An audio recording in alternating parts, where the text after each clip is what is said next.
శ్రీ గురుభ్యో నమః, శ్రీ మాత్రే నమః. Welcome to VMK astro numerology channel. July 2025 నుండి డిసెంబర్ 2025 వరకు అంటే రాబోయే 6 నెలల పాటుగా సింహరాశి మరియు సింహలగ్నం వారికి ఏ విధమైన శుభాశుభాలు కలగబోతున్నాయి, ఏ రెమెడీ చేసుకుంటే పాజిటివ్గా ఉంటుంది, ఇవన్నీ కూడా చూద్దామండి. సో ఒక్కొక్క గ్రహానుసారం గురు, శని, రాహు, కేతు అధికంగా ఇంపాక్ట్ చూపిస్తారండి ఎక్కువ సమయంలో ఉన్న ఫలితాలు చూసేటప్పుడు కూడా. ఎందుకంటే ఒక్కొక్క రాశిలో స్థిరంగా ఒక సంవత్సరం పాటుగా ఉంటాయి. ముఖ్యంగా ఈ వీడియో చేయడానికి కారణం ఏంటంటే గురుగ్రహం మే 15 మారారు, రాశి మారారు. 18 మే నుండి రాహుకేతులు మారారు. శనేశ్వరుడు ఏప్రిల్ 1వ తారీఖు నుండి మారాడు కదా. సో ఫస్ట్ హాఫ్ 6 months అయిపోయింది. సో గ్రహాలు రాశులు మారిన వెంటనే ఫలితాలు ఇవ్వండి. ఇవన్నీ స్లో మూవింగ్ ప్లానెట్స్ కాబట్టి మెల్లిమెల్లిగా ఫలితాలు వస్తూ ఉంటాయి. సో అందుకని మనం జూలై నుండి చెప్పుకోబోతున్నాం. ముఖ్యంగా ఏది ఏమైనా ఫలితం ఏ విధంగా ఉన్నా అది పాజిటివ్గా ఉండాలి. మనం ఆ రిజల్ట్ అందిపుచ్చుకోవాలంటే ముఖ్యంగా రాశాధిపతి మరియు లగ్నాధిపతి బలంగా ఉండాలండి. సో దాంతో ఏంటంటే మొదటిగా మీ రాశాధిపతి, మీ లగ్నాధిపతి ఎవరయ్యా అంటే రవి గ్రహం. ఈ యొక్క రవి 15 జూలై నుండి 15 ఆగస్టు వరకు కూడా నెల రోజుల పాటుగా మీకు వ్యయ స్థానంలో ఉంటారు. ఈ సమయంలో ఏంటంటే వృధాగా ప్రయాణాలు చేసి రావటం, ఒకవేళ ఏదైనా జర్నీ వెళ్ళి వచ్చినా కూడా అది ఫ్రూట్ఫుల్నెస్ ఇవ్వకపోవడం, ఫలితం ఇవ్వకపోవడం, అనారోగ్య సమస్య, కొంత రెసిస్టెన్స్ పవర్ తగ్గడం కొంచెం ఉంటుందండి. స్ట్రెయిన్ అవుతుంది బాడీ ఎక్కువగా. ప్రయాసాలు అంటాను చూసారా, అలాంటివి కలిగే అవకాశం కాస్త ఉంటుంది. బట్ ఎప్పుడు కూడా గుర్తుపెట్టుకోండి, ఎఫర్ట్స్ ఎప్పుడు వేస్ట్ కావండి. ఇదే ఈ యొక్క రవిగ్రహం యొక్క జన్మరాశిలోకి వస్తుందండి. ముఖ్యంగా 16 ఆగస్టు నుండి 15 సెప్టెంబర్ మధ్యలో మీ యొక్క జన్మరాశిలో ఉన్నప్పుడు మీలో ఒక మంచి ఆత్మస్థైర్యము, మీలో ఏంటంటే ఒక తెలియనటువంటి ఒక మంచి పాజిటివ్ పోస్చర్ ఉంటుంది. పర్సనాలిటీ డెవలప్మెంట్ కూడా బాగా ఉంటుంది. కాన్ఫిడెంట్గా ఉండగలుగుతారు.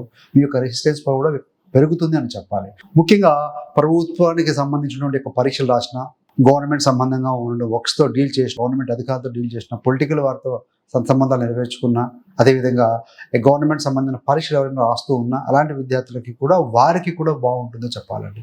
కొత్త అవకాశాలు అందిపుచ్చుకుంటారు, అభివృద్ధి ఉంటుంది. లాభాల కోసం ఇది ఒక మంచి అవకాశం అని చెప్పవాలి ఈ యొక్క సమయం.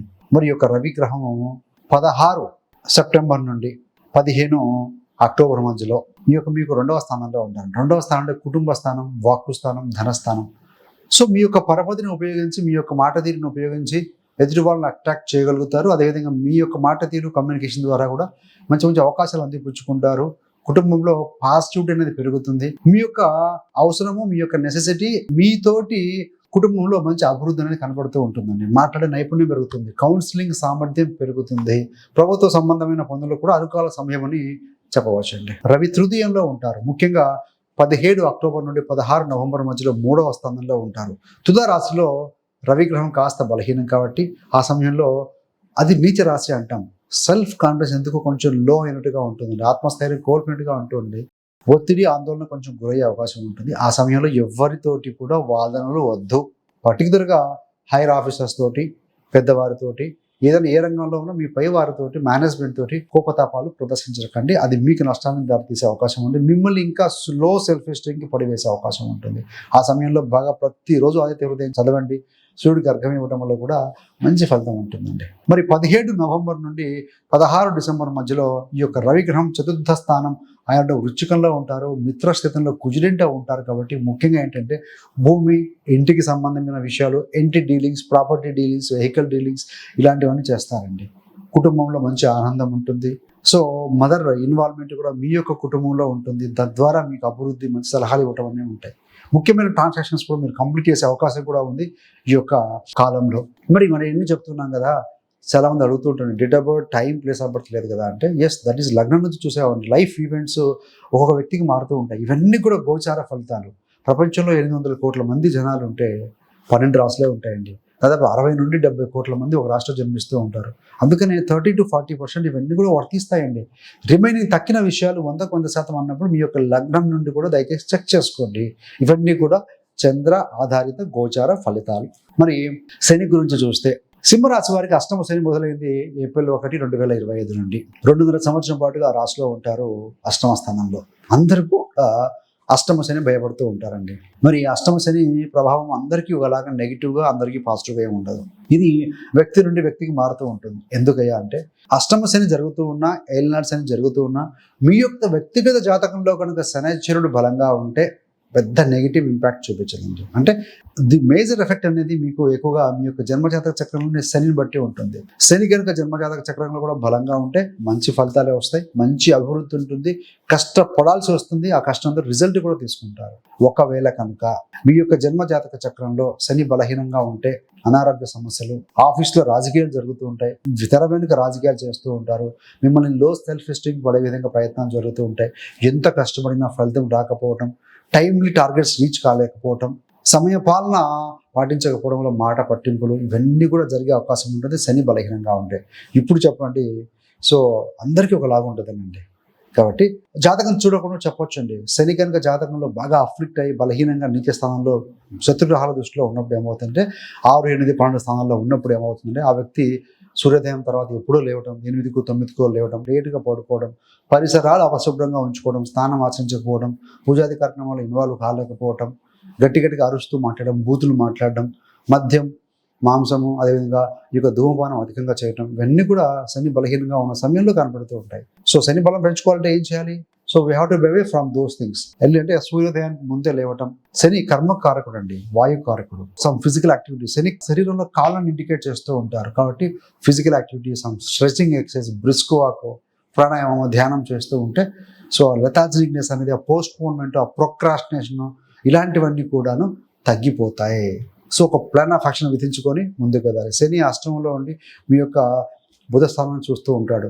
సో శని దృష్టి మంచిది కాదు కాబట్టి బుధుడు అంటే ఏంటి, ప్లాన్ తగ్గించి వేస్తాడు. సో అందుకనే ముందు రోజు నైటే మీరు టు డూ లిస్ట్ రాసుకోవాలి. నెక్స్ట్ వీక్ మనం ఏం చేయాలో పర్సనల్, ప్రొఫెషనల్ అండ్ గ్రోత్ సంబంధించిన ప్రతి రోజు కూడా 2 పాయింట్ రాస్తే 6 విషయాలు అవుతాయి. 6 విషయాలు ముందు రోజు నోట్లో మీ మొబైల్ రాసి పెట్టుకోండి. నెక్స్ట్ అనుకుంటే మీరు plan of action, massive action plan ఉండాలండి. సో అప్పుడే మీరు మీ మ్యాప్ బాగుంటేనే మీకు సక్సెస్ వస్తుంది. కాబట్టి అష్టమ శని భద్రపడకండి. అష్టమ శని ఉన్న వాళ్ళు ఇందాక నడక, ప్రాణాయామం, ధ్యానంతో పాటు దాన ధర్మాలు చేయటం, డిజేబుల్ పీపుల్కి హెల్ప్ చేయటం, తోచినంతలో మీ యొక్క సలహాలు ఇవ్వటము, ఏదో వరకు మీ యొక్క కొలీగ్స్కో, మీ కింది స్థాయి ఉద్యోగులు కూడా సహాయం చేయండి. వాళ్ళు మంచిగా చూసుకోండి, డెఫినెట్గా శని బలం పెరుగుతుందండి. అదేవిధంగా ఏది ఏమైనా ఈ 6 నెలలలో రీలొకేషన్, వర్క్ ప్లేస్ మారటము, లేకుంటే బ్రాంచ్ మారటము అనేది జరిగి తీరే అవకాశం కనబడుతూ ఉంటుంది. మరి గురుగ్రహ ప్రభావం చూస్తే గురుగ్రహం పంచమ అష్టమాధిపతి అయ్యి మీకు లాభస్థానంలో ఉన్నారు, మంచిదే. 5వ అధిపతి 11లో ఉండి మీ యొక్క 3, 5, 7 స్థానాలను వీక్షిస్తూ ఉంటాడు. మరి ఎలా ఉంటుంది ఆ ఫలితం అంటే, ముఖ్యంగా ఏంటంటే ఈ యొక్క సోషల్ మీడియాలో ఉన్నవారు, ఇన్ఫ్లుయెన్స్, నెట్వర్క్ మార్కెటింగ్లో ఉన్నవారు, డిజిటల్ మార్కెటింగ్లో ఉన్నవారు, ఈ యొక్క ఆన్లైన్లో చేసేవారు ఎవరైతే ఉంటారో, ఇలాంటి వర్క్స్, కామ్స్, పనులు చేస్తున్న వారు అందరికీ కూడా డెఫినెట్గా బాగుంటుంది, యోగిస్తుందండి. వారి క్రియేటివిటీ మెండుగా ఇంప్రూవ్ అవుతుంది. కొత్త అగ్రిమెంట్స్ అందిపుచ్చుకోవడం, నేమ్ అండ్ ఫేమ్ తెచ్చుకోవడం జరుగుతుంది. మరి విద్యార్థులకైతేనేమో మంచి ఉన్నత విద్యలో బాగా రాణించగలుగుతారు. అనుకున్న బ్రాంచెస్లో, కోర్సులో జాయిన్ అయ్యే అవకాశం ఉంటుంది.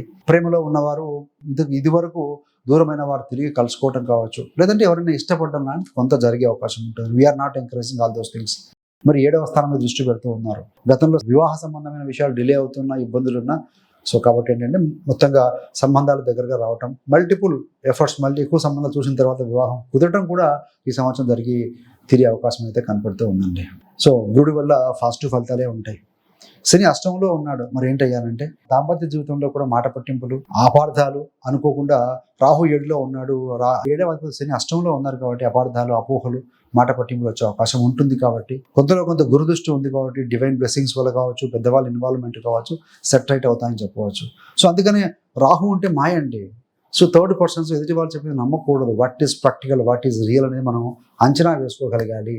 కాబట్టి ఒకవేళ మ్యారేజ్ ప్రపోజల్ విషయంలో అనుకోండి, తొందరగా ఎవరిని, రాహు 7లో ఉన్నాడు, సులువుగా నమ్మకండి. జాతక చక్రాలు పొంతన చెక్ చేసుకోండి. అవసరమైతే అమ్మాయిలు, అబ్బాయిలు ఒకసారి మాట్లాడుకోవడం, పెద్దల ద్వారా మాట్లాడించడం, ఇలాంటివి చెక్ చేసుకున్నాకనే వివాహానికి ముందుకు వెళ్ళడం సో మంచిదండి. సో శని అష్టంలో ఉన్నారు కాబట్టి పనులు చేయండి, పనులు డిలే చేయకండి, తొందరపాటు నిర్ణయాలు వద్దు. మీ యొక్క మాట తీరుతో ఎదుటిని బాధపడడం కూడా కరెక్ట్ కాదు. So check yourself. మరి ఆరోగ్యం చూస్తే ముఖ్యంగా గతంలో ఉన్నటువంటి గ్యాస్ట్రిక్ సమస్యలు అయితేనేమి, కడుపు నొప్పి, కడుపు ఉబ్బరం, ఇన్ఫెక్షన్స్, అలర్జీస్, గొంతు సమస్యలు, కాలేయం, లివర్ సమస్యలు కాస్త తగ్గుముఖం పడతాయండి. కాకపోతే తలనొప్పి, మైగ్రేన్ లాంటి చిన్న సమస్యలు కాస్త వెంటాడే అవకాశం ఉంది. సో దానికి ఏంటి, బాగా సివియర్గా ఉండి డాక్టర్ని సంప్రదించడం, లేదంటే కనుక లైఫ్ స్టైల్ని మార్చుకోవడం. అందుకనే మనం ఎప్పుడు చెప్తున్నాం, డిసిప్లిన్ అంటుంటాం, పెద్దవారు చెప్తూ ఉంటారు. కాబట్టి సో డిసిప్లిన్ అంటే ఫ్యూయల్ లాంటిదండి. క్రమశిక్షణ, డిసిప్లిన్ అనేది, మోటివేషన్ అనేది ఒక స్పార్క్ లాంటిది. ఈ యొక్క ఫ్యూయల్కి కనుక స్పార్క్ అంటుకుంటే ఏమవుతుంది, బ్లో అవుతుంది, సక్సెస్ కూడా ఆ రకంగా అందుకుంటారు. కాబట్టి have discipline, have motivation, then only you can achieve అండి. మరి శని వీక్ ఉంటే శనికి తైలాభిషేకం చేసుకోవటం, హనుమాన్ చాలీసా పఠనం చేయడం ఇవన్నీ చేస్తూ ఉండండి. అదేవిధంగా ముఖ్యంగా మీ రాశి, మీ లగ్నానికి అధిపతి రవి కాబట్టి ప్రతిరోజు ఆదిత్య హృదయం చదవండి. ఆత్మస్థైర్యం పెరుగుతుంది, ఆరోగ్యం బాగా ఉంటుంది. సో మంచి ఫలితాలు అందుకోగలుగుతారు. రాహు సప్తమంలో, కేతు మీ యొక్క రాశిలో ఉన్నారు కాబట్టి ఏంటంటే తండ్రి మీద ఫోకస్ చేయడం, తండ్రి బాగోగులు చూసుకోవడం కూడా చూసుకోవాలి. రాహు కేతులకు సంబంధించి ఏదైనా రెమెడీస్ చేసుకోవాలి. రాహుకి అదేదో దుర్గా అమ్మవారు, కేతు గణేష, దుర్గా గణేష పఠనం చేయడం వల్ల కూడా అబ్స్టకిల్స్, అసహనం తగ్గుతూ ఉంటుందండి. మీకు కనుక ఇంకా సింహరాశి వారికి సంబంధించిన విషయాలు ఇంకా డెప్త్గా తెలుసుకోవాలనుకుంటే పుట్టుక నుండి మరణం వరకు ఈ యొక్క సింహరాశి వారి జీవిత రహస్యాలను ఒక వీడియో చేయడం జరిగింది. ఆల్రెడీ రిలీజ్ చేసాం కూడాను, మన ప్లేలిస్ట్లో ఉంటుంది. ఆ వీడియో యొక్క లింక్ కూడా మీకు డిస్క్రిప్షన్లో ఇవ్వడం జరుగుతుంది. దయచేసి గోత్రు అండి, ఆ వీడియో గమనించగలిగితే మంచి విషయాలు అవగతమవుతాయి. అసలు ఈ రాశిలోనే వీరి జన్మం ఎందుకు జరిగింది అనే విషయం కూడా డిస్కస్ చేయడం జరిగింది. So thanks for watching. ఇలాంటి మరిన్ని మంచి మంచి వీడియోల కోసం VMK astro numerology channel subscribe చేసుకోగలరు. పక్కన ఉన్న బెల్ సింబల్ మీద క్లిక్ చేస్తే మీరు చేసే ప్రతి వీడియోలో నోటిఫికేషన్ ద్వారా మీ దాకా ఉంటుంది. సర్వేజన సుఖినో భవంతు. స్వస్తి.